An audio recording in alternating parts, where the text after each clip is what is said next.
देशातील सर्व ड्रायव्हर मित्रांना माहिती झालंच असेल की ड्रायव्हरसाठी नवीन कायदा लागू झालाय। ड्रायव्हरकडून जर अपघात झाला आणि त्या ठिकाणाहून जर ड्रायव्हर निघून गेला, अपघातग्रस्ताला जर हॉस्पिटलमध्ये नाही नेलं तर त्याला 10 वर्षाची कठोर शिक्षा होईल। हा संपूर्ण एकतर्फी विचार आहे। मान्य सरकार महोदयांनी एकतर्फी विचार केलाय। ही शिक्षा नाही तर ड्रायव्हर वर्गासाठी फाशी आहे असं मी म्हणेन। कारण अपघात ज्यावेळी होतो त्यावेळी ड्रायव्हर पळून जातो तो फक्त जमावाचा मार वाचवण्यासाठी। कित्येक तरी ड्रायव्हर लोकांचे जीव गेले जमावांचा मार खाऊन। तर ही शिक्षा द्यायची असेल तर मग अपघात समयी जो व्यक्ती ड्रायव्हरवर हात उचलेल त्या प्रत्येक व्यक्तीसाठी ही 10 वर्षाची शिक्षा व्हावी असं मी म्हणेन।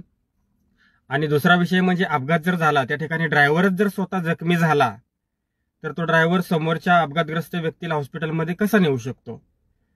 मग तरी तो ड्रायव्हर स्वतः जखमी होणार, त्याचं आयुष्य अगोदरच उद्ध्वस्त, त्याच्यावर ही 10 वर्षाची शिक्षा म्हणजे त्याचा अख्खा घर परिवार त्याचं अख्खं कुटुंब रस्त्यावर येणार। ही शिक्षा नाही, हा ड्रायव्हर वर्गासाठी फाशीचा फंदा आहे। याच्यावर मान्य सरकार महोदयांनी जरूर विचार करावा।